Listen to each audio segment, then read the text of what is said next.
Hey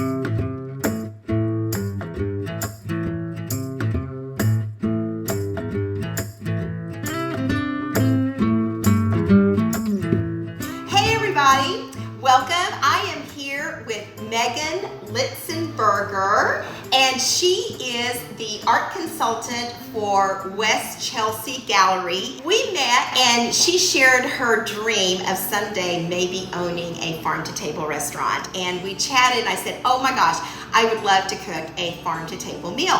So within that realm, we also found out about Cielito Lindo, which is a very interesting farm. It's actually a winery in Johnson City, and they use the chickens to keep the ground fertilized as well as to peck at it when they're eating and kind of aerate it a little bit. So smart. Great idea. So I know. So it's just kind of like the circle of life. And so if you ever have an opportunity to go to Lewis Winery in Johnson City, I would highly recommend that as well. And they sell their wonderful homegrown pasture-raised chicken, which is what we're going to use today. Delicious. Yes. So Megan, tell me a little bit about you and what I just said. Amazing. And the inspiration for this meal and why you love this kind of cooking. Thanks. So I am an art consultant by day. I work again at West Chelsea Contemporary in Austin. I have a deep love for the arts and our local artists and people coming out of Austin and the talent that's growing out of that space. And by night, I am somebody who's very passionate about cooking. So we're multifaceted humans. I think that's really exciting to talk about. Today, we're going to be making sopes. So sopes are essentially a little cakey masa bowl of goodness. So you can go to any of your like supermercados, you can go to any of your local Hispanic supermarkets. They'll carry them typically in the refrigerated section. This recipe is the halfway homemade version of this. So you can make any of this from scratch. You can literally do masa, salt, and water. You can literally make anything from scratch if you want to and have the time. But if you don't, you can go to the market and buy things. So, yeah. First, what we're going to do is marinate the chicken. Yes. Is that what you told me? Yes. All right. Going so to let's do that. Amazing. Let me cut this open. I'm so excited because this is not anything I've ever made before. So you are literally instructing me. I love that. So yeah, whether it's scissors, I mean, I do a lot of Japanese and Asian cooking. Scissors are the name of the game. So the chicken's cut up. She doesn't have to be cute. Handful of spices and some citrus, some chipotle peppers. So you're gonna take your chipotle peppers and you're just gonna get them in there. And then we're only gonna do a couple of the whole peppers because not everybody likes all the heat. It's not super spicy. It's a mouth warm and not a throat kick, if that makes sense. So I did only 3 peppers, and then you just wanna kick out a little bit of the actual sauce too. But we also wanna add a little bit of citrus. You wanna be smart about your citrus, your acid, your sugar, your heat, and your umami. Some good old Mexican oregano. It's a lot sweeter than your traditional oregano. Please do not skimp on this. Go get it. It makes all the difference. Obviously cumin. If you want to roast your cumin seeds, awesome, do that. But again, if you want the halfway homemade moment, this is it. Onion powder, add to the smokiness, a little smoke pap, and then just to give some more depth and roundness of flavor, a little bit of allspice. And when I say the littlest little Salt Bae pinch of this, the littlest pinch, and then salt and pepper also. Cindy was really sweet and asked me if I wanted some measuring cups.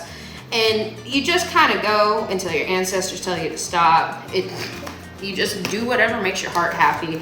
And I'm sure there's a million different ways to make this, but you know, do what brings you joy. That's what cooking is. It's important.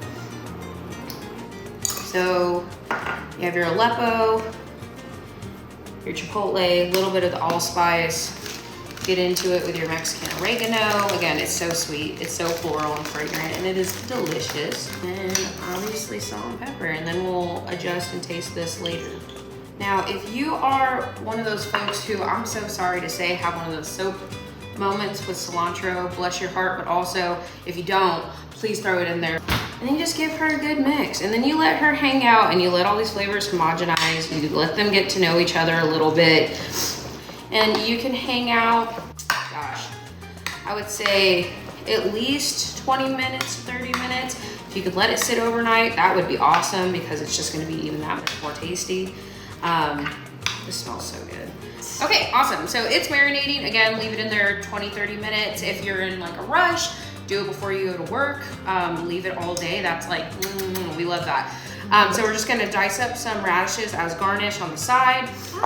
The tomatoes, you're just gonna dice up for either some kind of a light salsa moment if you'd like, or get or use whatever salsa you enjoy. I do like fresh tomatoes on it. We're gonna cut up some lime wedges to squeeze on top, cut up some avocado. One thing that I noticed when I was in Mexico about a year ago is that they tend to put radishes on everything. Oh, it's so good. And it adds so much color. It adds so much, like you said, just so that pretty. little bite, and also the crunchiness is so good. They're amazing, and it really pulls back to the recipe in the sense that this is coming from Mexico. Let's be true to the roots and true to the recipe and the authenticity as much as we can when we can.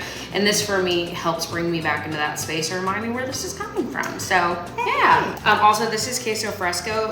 You can get a couple different variations. This is the one that's in skim milk. I think it just gives this really beautiful bite almost. It's bouncy. It gives like a really cool texture in this, especially with so much going on. I love it. But it'll come whole and you literally just break it up. Just get your hands into it. Wash your hands and get into it, it's fine. Basically, you just want it to look almost like a cottage cheese texture. So it's, again, it doesn't have to be pretty, it just has to taste good, friends. That's gonna be so good, I'm so excited.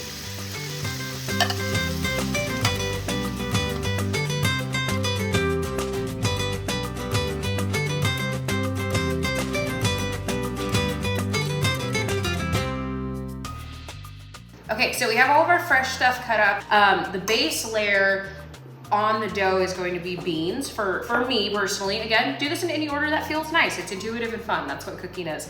But these are just refried beans. Again, you can go get pinto beans and do them in a crock pot, do them over the stove. This is the halfway homemade version. Do what feels good for you. If you're in a pinch, a can of refried beans is great. I like to add a can of pinto beans drained into it also, just to add a little bit more texture to it. Again, we're seasoning as we go, so we wanted to add cumin, salt, pepper, onion powder, garlic powder, and a little bit of Oaxaca cheese and Colby. And then we're going to heat it up on the stove until everything melts and gets delicious. Add a like little pat of butter, just enough to make it really creamy and mouthful.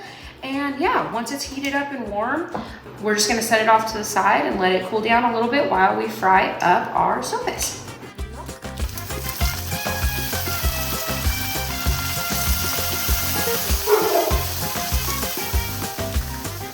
Okay, fun. So you have chopped up all of your fresh veggies, you have cooked down your chicken, you rendered down the fat, seasoned to taste. The way I love to build these, and again, it'll be a choose your own adventure. I like to start with the fat at the base. So we have our fried shells.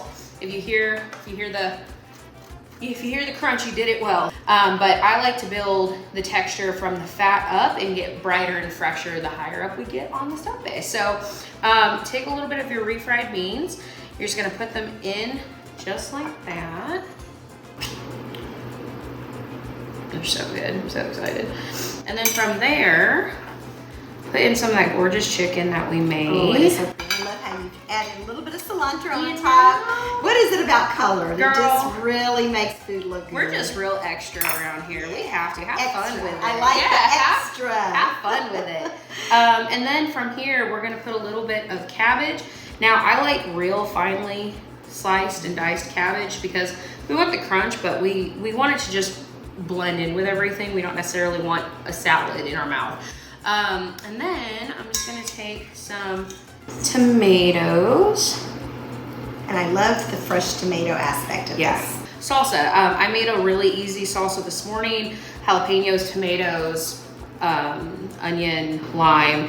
And honestly, if you love it, put it on there. If you don't, leave it off. It's okay. Let's hit it with some onions.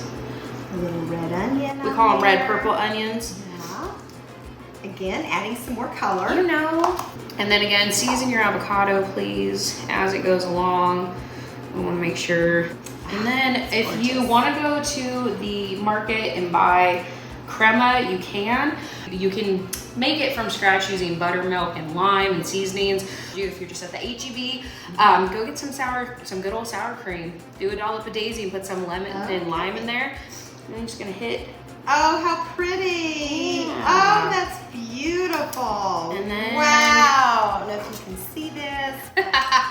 and we're still not done. Incredible. Yeah, oh, and there's more. Yes, ma'am. They're kind of those beautiful radishes. They're gorgeous. And then you're gonna hit it with a little bit of lime on the side. And again, it doesn't have to be perfect, it doesn't have to be pretty, it just has to taste good. Build your own adventure. Build it, build it. And then I'm gonna top it with just a little more cheese. Gorgeous. We're just gonna call that a day, friends. Woo, beautiful. Oh my gosh, this is so gorgeous. Yay, Thank you so Word. much. And I have a surprise for you. Okay. So we have a tradition here at Texicurians that once we finish cooking together, then you become a Texicurian. Oh, this is so and it says everything tastes better in Texas. I believe that. Thank you so much. You're I welcome. appreciate you. That's so so sweet. much Thank you. fun doing this together. Yay.